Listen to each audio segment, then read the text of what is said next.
열왕기상, 열왕기하는 전부 다 왕들의 이야기입니다.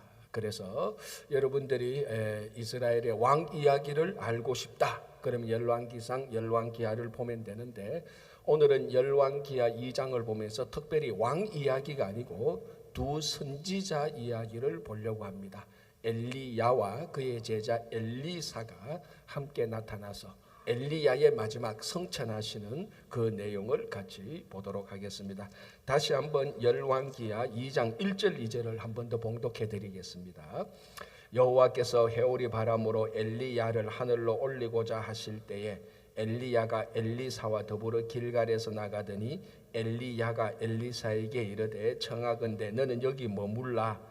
여호와께서 나를 벳엘로 보내시느니라 하니 엘리사가 이르되 여호와께서 살아계심과 당신의 영혼이 살아있음을 두고 맹세하노니 내가 당신을 떠나지 아니하겠나이다 하는지라. 이에 두 사람이 벳엘로 내려가니. 자, 상황이 어떻게 됩니까? 이제 엘리야가 사역을 다 마치고 하나님께서 이 땅에서 엘리야 사역을 정리하고 특별히 엘리야를 하나님께서 하늘로 올려 보내시기로 작정했습니다. 그래서 엘리야가 그것을 알고 길갈에 두 사람이 같이 있었는데 벳엘로 가서 하나님께서 엘리야의 사역을 마무리하려고 합니다. 그래서 엘리야가 엘리사에게 길갈에서 내가 벳엘로 갈 테니까 너는 여기 있어라. 벳엘로 가서 내 사역을 다 정리하고 하나님께서 나를 하늘로 인도하실 것이다. 자, 이 얘기를 엘리사가 듣고 예 스승님 그렇게 하십시오 이렇게 한 것이 아니고 아닙니다. 나 당신 따라가겠습니다 이 말입니다.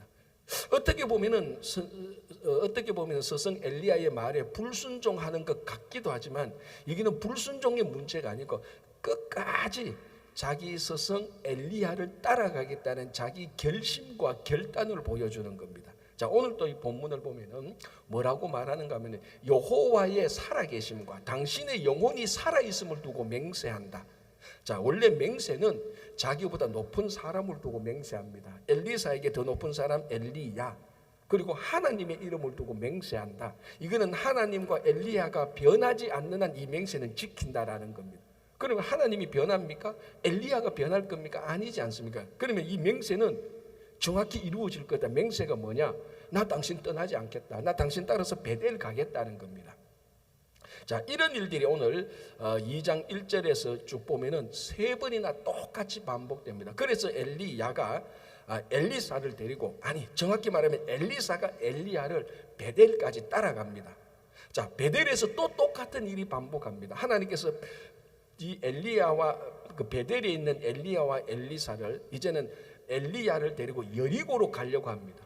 그러니까 이 벳엘에 있는 엘리야가 나 여리고로 가야 된다. 하나님께서 그를 나를 데리고 가실 거다. 너는 여기 벳엘에 있어라 하니까 이 엘리사가 벳엘에 있던 엘리사가 똑같이 말합니다. 여호와의 살아계심과 당신의 살아계심을 두고 맹세하니 나 당신 따라가겠습니다.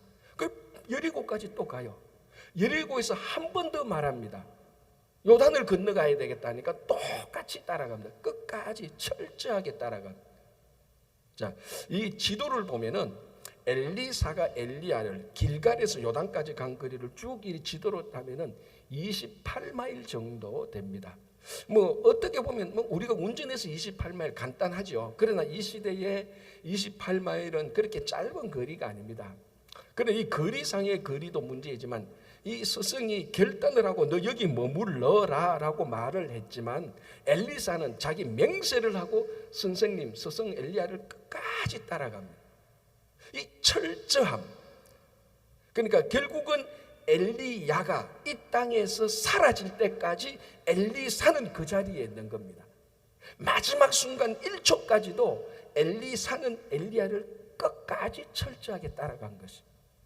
자, 엘리사가 이렇게 자기 스승 엘리야를 철두철미하게 바늘 끝까지 따라간 그 연유는, 이 결단은 어디에서 나온 겁니까?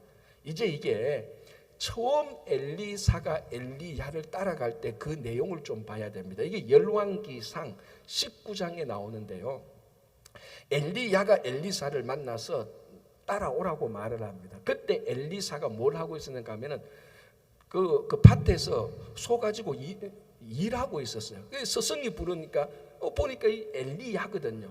선지자 중에 선지자 아닙니까? 그래서 엘리야를 따라가겠다. 나도 엘리야와 같은 사람과 되겠다고 해서 집에 당장 돌아가서 부모님하고 하직 인사하고 부모님 계십시오. 저 이제 선지자 따라가서 선지자와 같은 사람이 되겠습니다 하고 자기 전 재산에 있는 소 2마리를 잡아서 그걸 요리를 해서 자기 마을 사람들한테 다 먹이고 그리고 소를 몰았던 도구들, 쟁기를 다 불태워버리고 엘리사가 엘리야를 따라갑니다. 그러니까 엘리사가 엘리야를 따라갈 때 자기의 모든 것을 싹 다 버리고 떠나갑니다. 우리말은 배수진을 친 것이죠. 이 철저함.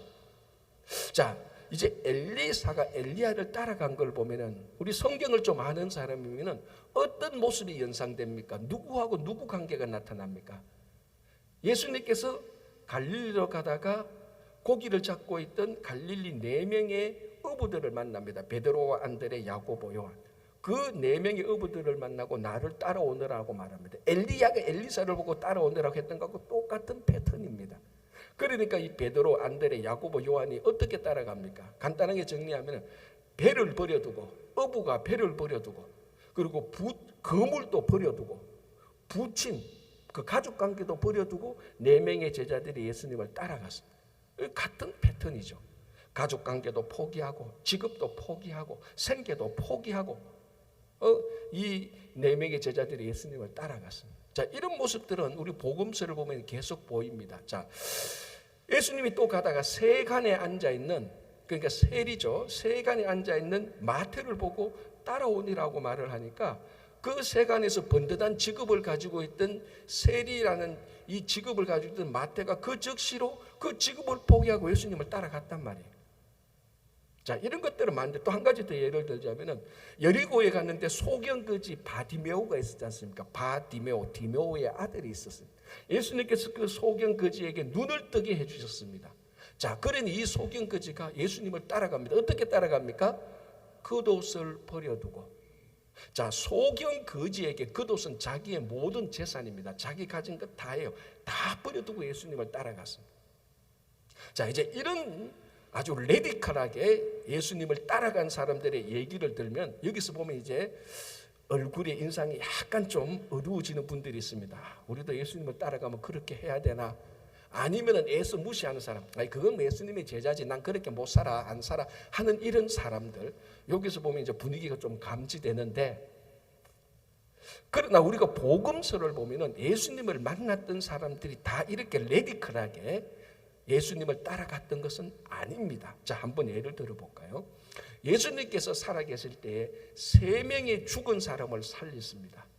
회당장 야이로의 딸을 살리셨습니다. 죽었는데 살리셨죠. 그리고 나인성 과부의 아들을, 관 속에 있는 나인성 과부의 아들을 살렸어요. 그리고 죽은 지 나흘이나 되는 무덤에 있는 나사로를 살렸습니다. 마리아와 마르다의 오라버니. 자, 그러면 죽었다가 살아난 정도면은 진짜 예수님을 따라가야 되잖아요. 그런데 회당장 야이로도 예수님을 따라가지 않고 그 딸도 따라가지 않았고 마르다와 마리아, 나사로도 예수님을 따라서 다닌 건 아닙니다. 예수님이 마르다와 마리아의 집에 유했죠. 거했죠. 나인성 과부의 아들을 살는데 이 아들이 예수님을 따라간 것도 아니고 이 과부도 예수님을 따라간 것 아니에요. 그냥 자기들의 일상적인 삶을 남아서 살았던 거예요. 자, 현장에서 간음하다가 잡힌 여인을 보십시오.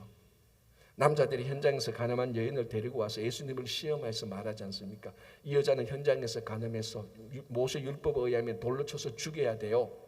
그 사건 알지 않습니까? 그때 예수님께서 이 여인을 돌로 쳐서 죽이려는 사람들을 다 물리치시고 그 현장에서 간음한 여인에게 말합니다. 나도 너를 정죄하지 않겠다. 자, 돌아가라. 그리고 한마디 하죠. 뭐라고 말합니까? 다시는 죄를 짓지 말라.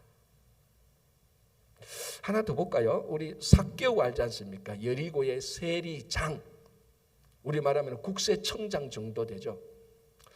예수님께서 삭개오 집에 들어왔습니다. 오며 불만 그리던 예수님을 만나고 삭개오는 구원의 확신을 가졌습니다. 너무 좋았습니다. 인생이 싹 다 바뀌었어요. 그러면서 뭐라고 말합니까? 예수님, 내 재산의 절반을 가난한 사람들에게 다 주겠습니다. 그리고 내가 혹시 세금을 거둘 때 다른 사람 것을 속여서 빼앗은 것이면 4배나 갚겠습니다. 엄청난 거죠. 그래도 이 삭개오는 자기 집을 떠나지 않고 그냥 거기서 살았습니다. 좀 위로가 되죠. 이제 여러분 예수님을 만나도 집을 다 떠나야 되는 건 아니에요. 좀 위로가 될 겁니다. 자, 이 다양한 사람들이 다양한 방법으로 예수님을 만났습니다.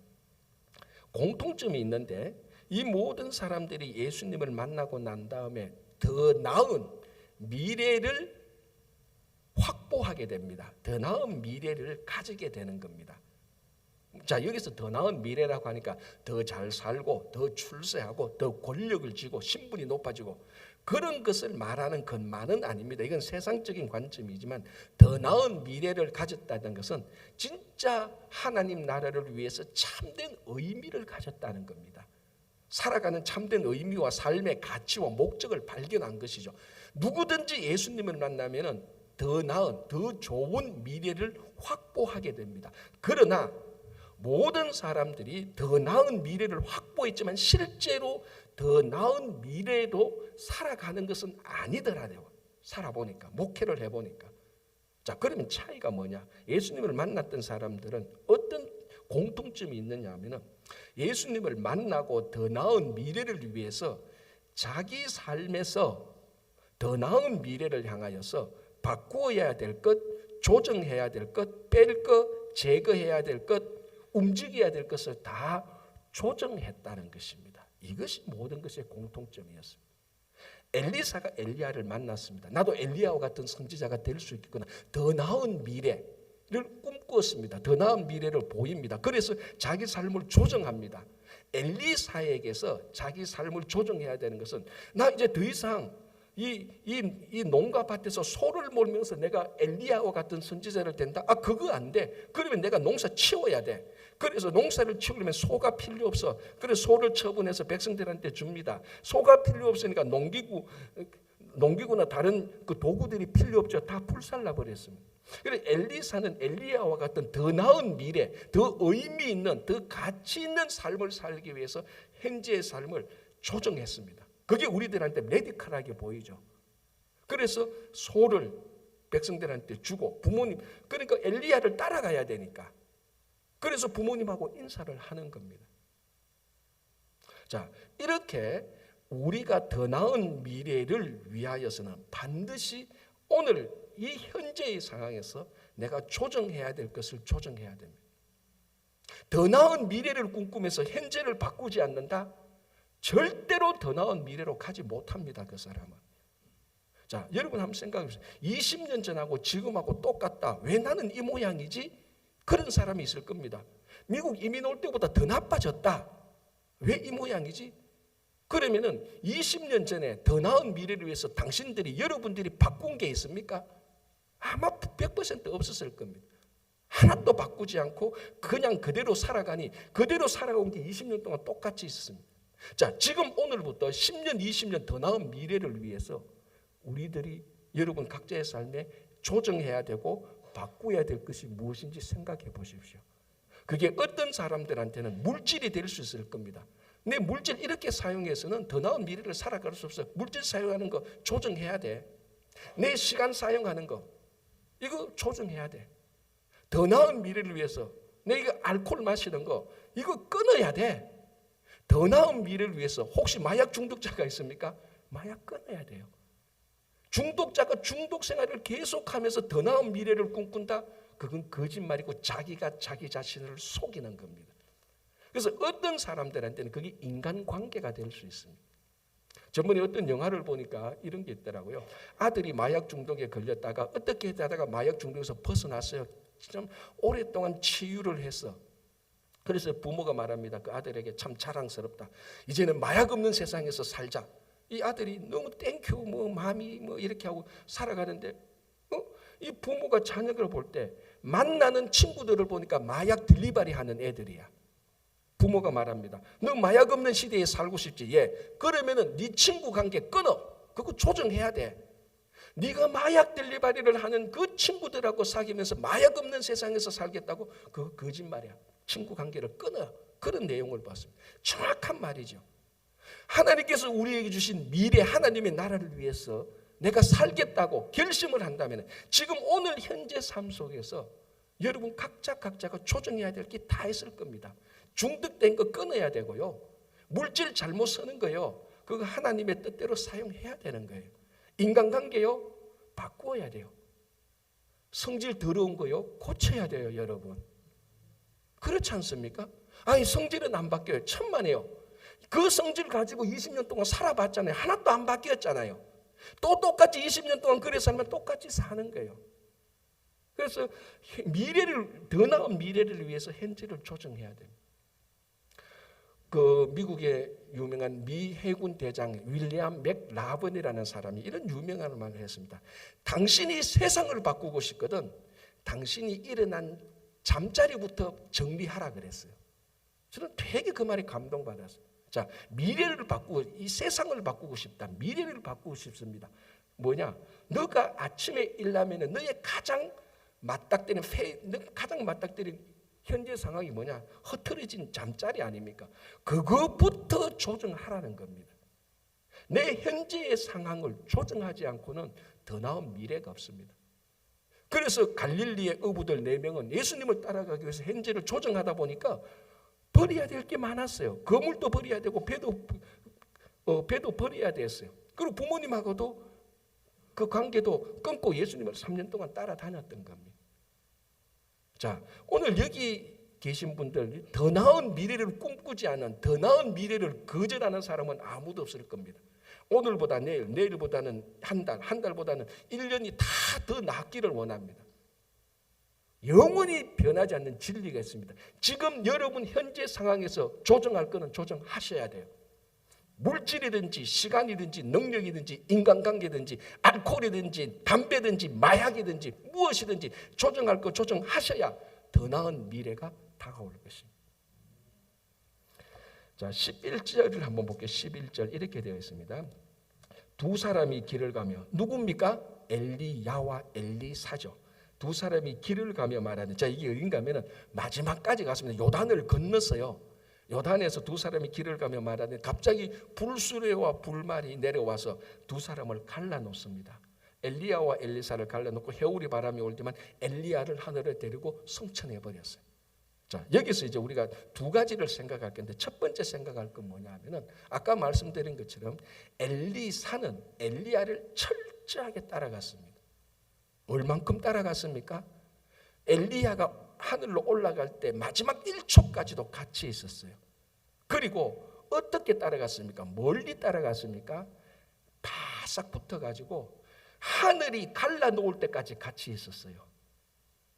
여러분 이거 신랑 신부 결혼할 때 하늘이 갈라놓을 때까지 우리 같이 있겠다 그랬지 않습니까?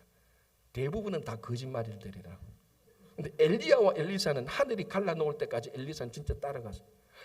엘리야가 떨어져라고 말해도 엘리야는 끝까지 따라가죠. 베델, 여리고, 요단까지.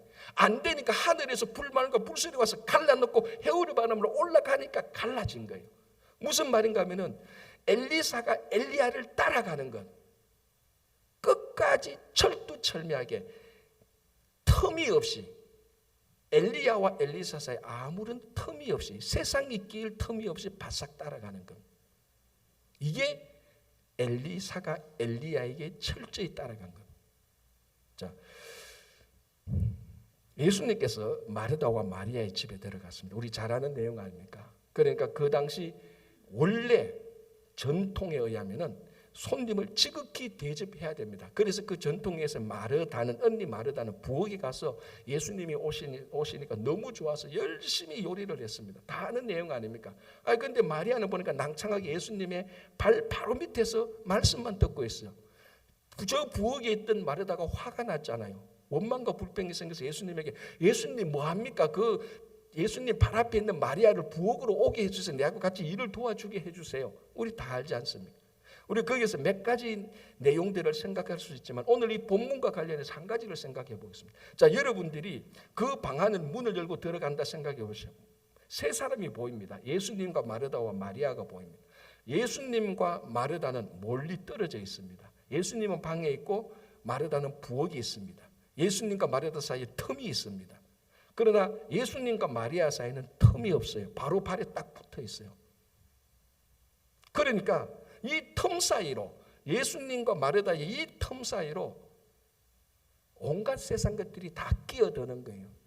그 특별한 게 마르다에는 뭡니까? 원망과 불평이 끼어든 겁니다. 뭐 감당하지 못하는 겁니다. 왜? 그 틈 사이는 온갖 사탄이 끼어들고 악한 것들이 끼어들고 세상이 끼어들고 유혹이 끼어들고 원망이 끼어들고 두려움이 끼어들거든요. 그런데 마리아는 예수님하고 딱 붙어 있습니다. 세상에 끼어들 틈이 없어요. 그래서 우리는 그 본문을 보면서 이 마리아와 마르다, 물론 그 당시 전통에 의하면 마르다가 올바랐지만 오늘 이 예수님과의 거리 관계 친밀함을 볼 때는 마르다는 예수님과 너무 거리를 많이 뒀어요.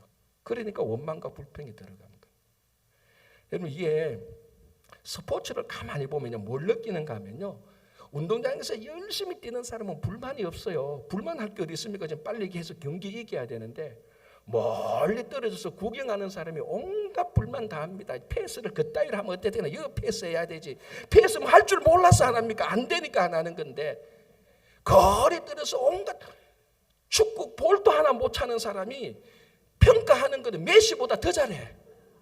멀리 떨어져서 그따위로 차면 어떻게 해? 골키퍼이 잘 막아야지. 여러분, 현장에서 틈이 없이, 거리가 없이 현장에서 뛰는 사람은 그런 불만이 없어요.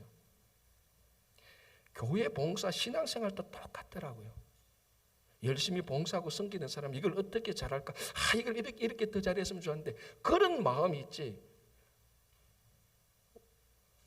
봉사하고 섬기는 거지 멀찍이서 팔짱 껴가지고 아이고 저 일이 되겠나? 그래 안 된다 그랬잖아 봐. 목사님 왜 저렇게 일을 해? 저 집사님 왜 저렇게 일을 해? 멀리 떨어졌어요. 왜냐하면 그 예수님의 사역과 자기 일 사이에 틈이 너무 많습니다. 온갖 원망과 불평이 다 들어가요. 그 원망과 불평이 들어올 수 있는 틈을 줄여야 됩니다. 틈을 없게 해야 되는 거예요. 엘리사가 엘리야에게 그렇게 했다니까요.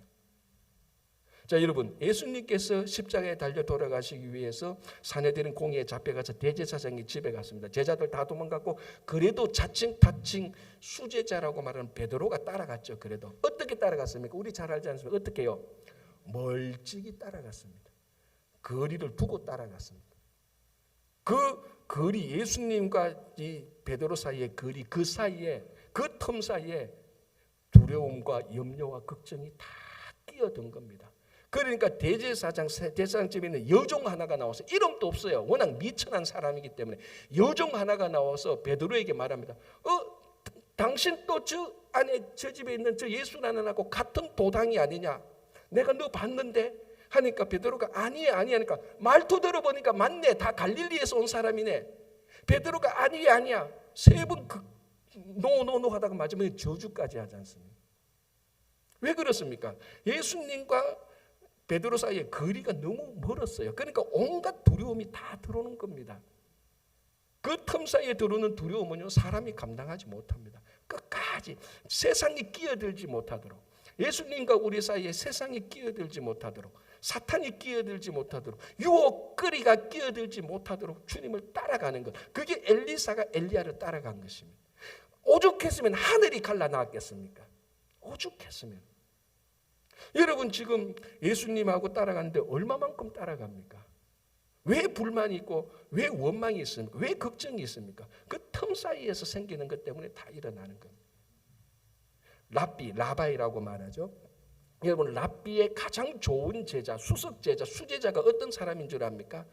랍비가 일으키는 먼지를 가장 많이 뒤집어 쓰는 사람이 가장 훌륭한 제자입니다. 무슨 말인가 하면은, 요즘은 아니지만은 예수님 당시에 랍비들이 길을 가면 그 제자들이 그 랍비 뒤를 따라갑니다. 그러면 랍비가 길을 가면 비포장도로니까 랍비가 길을 갈 때마다 먼지가 일어나지 않습니까? 가장 좋은 제자는 그 랍비, 자기 스승의 제일 가장 가깝게 뒤를 따라갑니다. 그러니까 그 랍비가 걸어가면서 먼지가 일어납니다. 가장 가까이 있는 사람이 먼지를 많이 뒤집어 쓰는 거예요. 그래서 이 수제자는 자기 스승 랍비의 먼지를 많이 뒤집어 쓰는 것을 가장 영광스럽게 생각합니다. 그리고 나중에 그 제자가 그 랍비를 가장 많이 담게 되고 그 랍비를 이어서 수제자가 되는 겁니다. 그래서 랍비의 먼지를 많이 뒤집어 써라. 스승의 먼지를 많이 뒤집어 써라. 이 말은 스승과 거리를 밀착시켜서 세상에 끼어들지 못하도록 하라. 그래야 이 제자가 스승을 닮아가게 되는 겁니다. 자, 여러분, 여기 불 붙던 초가 있습니다. 여기는 불이 붙지 않는 초가 있습니다. 이 불 붙지 않는 초를 불 붙던 초에 어떻게 하면은 이 불 붙지 않는 초에 불을 붙이겠습니까? 간단하죠. 불 붙지 않는 초를 불 붙던 초에 접촉시키는 겁니다. 아무리 이 초가 좋고 아무리 이 초가 두 초가 아무리 좋아도 세월이 아무리 흘러도 이 불 붙지 않는 초가 불 붙던 초에 밀착하지 않으면 불이 붙지 않아요. 50년 60년 신앙생활해도 예수님하고 끝까지 따라가지 않으면요 여전히 그 틈 사이로 50년 60년 동안 세상에 끼어들고 사탄에 끼어들고 온갖 것들이 다 끼어들어서 예수님을 닮은 게 하나도 없습니다. 왜 나는 신앙생활에도 기쁨이 없지? 왜 나는 신앙생활에도 능력이 없지? 왜 예배드려도 기분이 즐겁지 않지? 왜 성경을 읽어도 하나도 안 기쁘지? 이유는 하나입니다. 여러분들이 늘 경기장에는 한 번도 안 들어가고 관정 속에 앉아서 늘 지적만 하고 원망만 하고 불평만 하고 거리를 너무 두니까 그렇습니다. 여러분, 이 엘리사를 보십시오. 끝까지 마치 엘리야의 몸처럼 따라붙었습니다. 여러분, 우리가 정말 예수님에게 달라붙을 때 몸처럼 진짜 클로즈하게 붙을 때 정말 여러분들은 예수님을 닮게 되어 있습니다. 그럼 말씀이 즐거워요. 신앙생활하는 게 너무 기뻐요. 세상의 쾌락과 탐욕에 관심이 없어요. 세상에서 높게 되고 세상 사람들이 좋아하는 물질 관심이 없어요. 그게 시시해요. 말씀이 좋은 거예요. 예배가 좋은 거예요. 하늘나라에 대한 소망이 가슴에 뛰는 겁니다. 그래서 여러분 오늘 이 엘리사처럼 우리가 예수님에게 끝까지 바싹 붙여서 세상에 끼어들 틈을 주지 마시기 바랍니다. 자, 11절 다시 보면요. 드디어 엘리야가 요단을 건너가서 성천하게 됩니다. 이 사람이 죽지 않고 하늘로 올라간다. 기적 중의 기적이죠. 우리 창세기 보면 에녹도 그런 일을 당했습니다. 그죠? 자, 이건 기적 중의 기적이고 신비하고 신기합니다. 미스테리하고 원더풀한 거죠. 이 사건 자체가 정말 일어난 것이 대단한 사건인데 이 사건이 엘리야에게 일어났다는 것이 더 위대하다는 겁니다. 아니, 목사님 엘리야에게 일어난 게 위대합니까? 엘리야의 원래 위대한 선지자 아닙니까? 이렇게 대답을 하면 그거는 대답을 잘못한 거죠. 왜 엘리야에게 성천한 것이 왜 더 위대합니까? 왜? 엘리야는 앞에서 로뎀 나무 아래에서 하나님 나를 죽여주십시오라고 자기가 원하는 방식의 죽음을 선택했던 적이 있었습니다. 잘 알잖아요. 이 엘리야가 바알 선지자 450명하고 갈멜산에서 영적 대결에서 이겼습니다. 그때 왕이 아합이 있고 그 아내가 이세벨인데 이세벨이 바알을 섬겼지 않습니까? 자기가 섬기는 바알의 선지자들이 그 엘리야에게 지니까 화가 났던 겁니다. 그래서 자기가 이세벨이 왕을 부추겨가지고 엘리야를 잡아라 현상 수배를 걸었는데 이 엘리야가 희한하게 갑자기 두려움과 공포 속에 빠졌습니다. 그래서 광야로 들어갑니다. 사흘기쯤 광야로 들어가니까 힘듭니다. 군사들이 막 달려온 그 자기를 쫓아온다 소문이 들리죠. 먹을 것도 없죠. 그래서 뭐라고 말합니까? 하나님, 로뎀 나무 아래 가서 하나님 이게 뭡니까? 나 이렇게 죽고 싶어요. 하나님 지금 나를 죽여주세요. 자기가 원하는 죽음의 방식을 자기 방법을 하나님한테 제시했던 겁니다. 그런데 하나님은 엘리야가 원하는 방식대로 하지 않고 오늘 보니까 이 본문에 보니까 하나님이 하는 방법으로 엘리야의 사역을 정리한 거예요. 사람은요 자기 방식으로 자기 방법으로 사역을 하거나 사역을 정리하려고 하는데 거기에는 옳음과 바름이 없습니다. 자기 볼 때는 확실한 것인데 항상 하나님이 하는 방법과 방식은 항상 올바릅니다. 항상 우리가 기대하고 기도하고 했던 것보다 더 위대한 하나님의 방법이 따로 있는 겁니다. 그것이 엘리야에게는 자기 방식으로 자기가 로뎀나무에서 죽기를 원했던 자기 방법이 아닌, 하나님은 요단을 건너에서 성천에서 하나님께서 엘리야의 사역을 마무리하려는 하나님의 방법이 따로 있었습니다. 어느 것이 더 위대합니까? 두말할 나위가 없지 않습니까? 하나님의 방법이 더 위대하고 하나님의 방법은 완전 무결합니다. 아담이 하나님에게 물었습니다. 하나님, 하와가 왜 이렇게 이뻐요? 하니까 하나님이 그래야 네가 하와를 사랑하지. 그러니까 맞아요. 근데 하와가 살아보니 좀 멍청해. 하와가 묻습니다. 하나님, 하와는 예쁜데 왜 좀 멍청해요? 하니까 하나님이 뭐라고 대답했는 줄 아십니까? 좀 멍청해야 네 같은 애를 사랑하지. 그렇게 대답했다니까. 이 하나님의 방법은 확실하다니까요. 저 가끔 제 생각도 내가 왜 이렇게 멍청하냐. 이 목에 이랬으면 되는데 옛날을 생각하니까 너무 답답하고 멍청할 때도 있어요. 이게 하나님의 방법인 것 같아요. 제가 멍청하신 분, 그 하나님의 방법입니다. 그는 완결무결해요. 괜히 똑똑한 척 하다가 사고치고 죽는 것보다 하나님께서 좀 멍청하게 해서, 멍청하니까 세상이 다 아름다워 보일 때도 많아요. 하나님이 하시는 방법은 확실합니다. 변함이 없어요. 우리가 볼 때는 여기가 좀 이상한 것 같지만 그건 하나님의 방법일 때는 확실합니다. 여러분, 하나님이 천사 가브리엘을 통하여서 제사장 사가랴에게 갔습니다. 사가랴가 누구죠? 세례 요한의 아버지지 않습니까? 그래서 그 제사장 자기 차례가 되어서 성소에 성전에 들어가서 분향하는데 천사가 나타나서 수태고지를 합니다. 내 아내 엘리사벳이 아들을 낳을 것이다. 이름을 요한이라고 하라. 자, 거기에 대해서 사가랴가 이렇게 대답합니다. 사가랴가, 누가복음 1장입니다. 사가랴가 천사에게 이르되 내가 이것을 어떻게 알리요? 내가 늙고 아내도 나이가 많으니이다. 하나님 해석하면 이겁니다. 천사에게 택도 없는 소리 하지 마십시오. 내 나이가 얼마고 내 아내도 늙는데 이거는 어떻게 아기를 가질 수 있습니까? 그 방법이 없잖아요. 이 말이 방법이 없잖아요. 맞습니다. 과학적인 방법이 없어요. 생리적인 방법이 없어요. 맞아요. 그 얘기를 들었던 천사가 뭐라고 합니까? 네 아들 놓을 때까지 너 벙어리 되라라고 말해요. 벙어리 되고 요한이 탄생하자 입이 풀리잖아요. 자, 이 천사가 이번에는 누구에게 나타납니까? 처녀 마리아에게 나타납니다. 마리아야, 너가 아들을 낳을 테니 그 아들을 예수를 하라. 자, 이 천사의 말을 듣던 마리아가 누가복음 1장 33절에 이렇게 대답합니다. 제가 읽어드릴게요. 마리아가 천사에게 말하되 나는 남자를 알지 못하니 어찌 이 일이 있으리까? 들어보니까 사가랴가 했던 말하고 같은 것 같아요.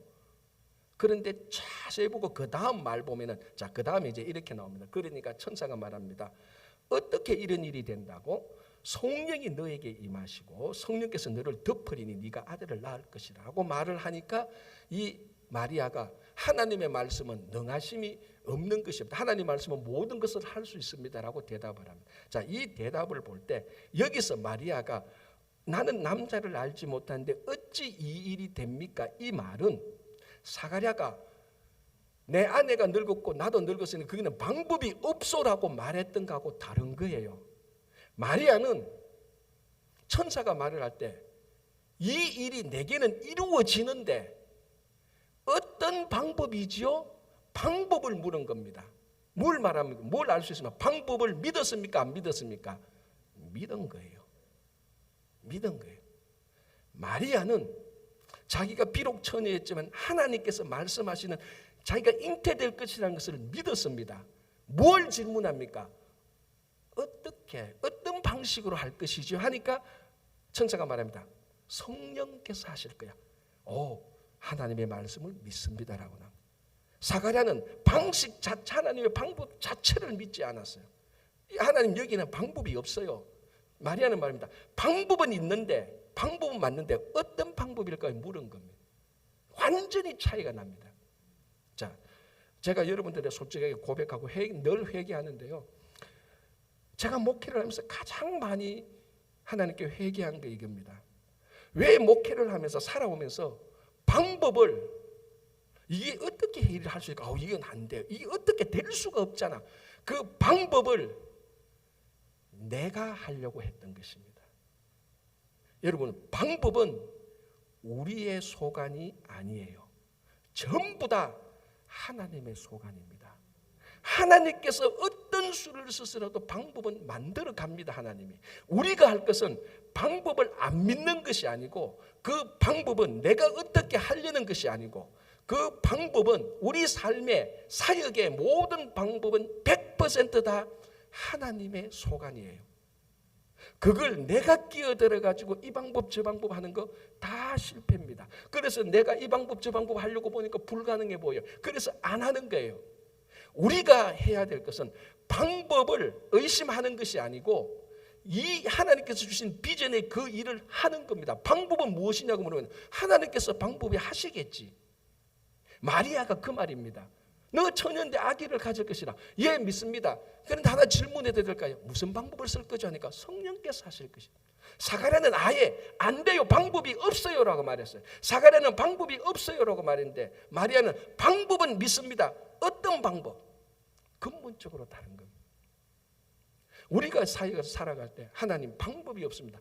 그렇죠. 우리의 방법은 없죠. 사람의 방법은 없죠. 하나님의 방법은 무궁무진합니다. 엘리야가 자기 방법으로 나 여기서 죽겠어라고 말하니까 그건 네 방법이지. 하나님의 방법은 요단에서 성천하시는 방법이야. 어느 것이 더 옳고 어느 것이 더 위대하냐. 하나님의 방법이 더 옳습니다. 만약에 모세가 출애굽할 때 하나님께 방법을 물었더라면 모세는 절대로 출애굽을 못해요. 여러분, 출애굽 앞을 읽어보십시오. 모세가 하나님한테 이게 방법이 되겠습니까? 안 되겠어요? 그거 물었습니까? 아니에요. 물었다면 당신이 누굽니까? 나는 여호와라. 그런 질문이 있었지. 이게 이 남자만 60만 명이고 합치면 한 200만 명, 이 데리고 가서 어떻게 내가 먹입니까? 적군이 쳐들어오면 어떻게 할 겁니까? 그거 모세가 질문한 적 없어요. 그거 질문했다면 출애굽할 수가 없었습니다. 자, 보십시오. 홍해를 만났습니다. 모세의 방법대로 홍해를 건넜습니까? 이스라엘 방식으로 홍해를 건넜습니까? 아니지 않습니까? 하나님의 방법으로 홍해를 건넌 거 아닙니까? 광야에 갔는데 먹을 것이 없습니다. 모세가 먹을 것을 주십니까? 이스라엘 백성들이 자기들이 농사를 해서 먹을 것을 구했습니까? 아닙니다. 하나님께서 만나고 메추라기를 주셨습니다. 하나님의 방법대로 먹었어요. 말하러 갔는데 물이 있어요. 우리말로 하면은 설탕을 넣을까? 자기들이 한 겁니까? 아닙니다. 하나님께서 방법을 알려 줬어요. 나뭇가지 하나를 던져라. 전부 다 하나님께서 방법을 알려 줍니다. 적군이 막 쳐들어오면 어떻게 할까요? 하나님께서 다 물리쳐 주세요. 여러분, 사역을 하는데, 여러분 살아가는데 방법은요, 우리의 소관이 절대로 아닙니다. 터치하지 마세요. 하나님께서 하시는 겁니다. 그걸 믿고 나갈 때 단 우리가 할 것은 하나님께서 우리에게 주신 비전, 그것을 품고 가는 겁니다. 이게 어떻게 돼? 어떻게 되기는 하나님의 방법으로 되는 거지. 어떻게 되기는 하나님. 그걸 왜 우리가 걱정을 하느냐는 거예요. 그래서 오늘 이 엘리야의 성천을 보면서 엘리야는 자기 방법으로 죽으려고 했지만 하나님의 방법으로 엘리야를 성천시켰어요. 하나님의 방법은 위대하고 하나님의 방법은 오점이었고 하나님의 방법은 확실합니다. 사역과 삶에 있어서 철두철미하게 방법에 대해서 의심하지 마시고 하나님께 맡기고 나가실 때 하나님의 방법대로 다 풀어주실 것입니다.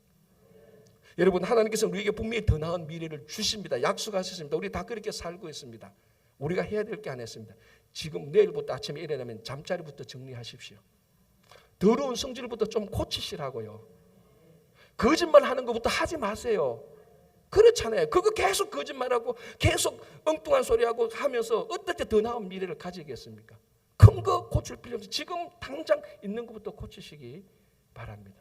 주님, 여러분과 예수님 사이에 틈을 주지 마세요. 세상에 끼어들고 사탄이 우는 사자처럼 끼어들려고 합니다. 끝까지 예수님을 따라 붙이세요. 여러분, 방법, 하나님의 방법은 무궁무진합니다. 하나님께 맡기십시오. 하나님께 주신 비전 따라서 하시기 바랍니다. 기도하겠습니다.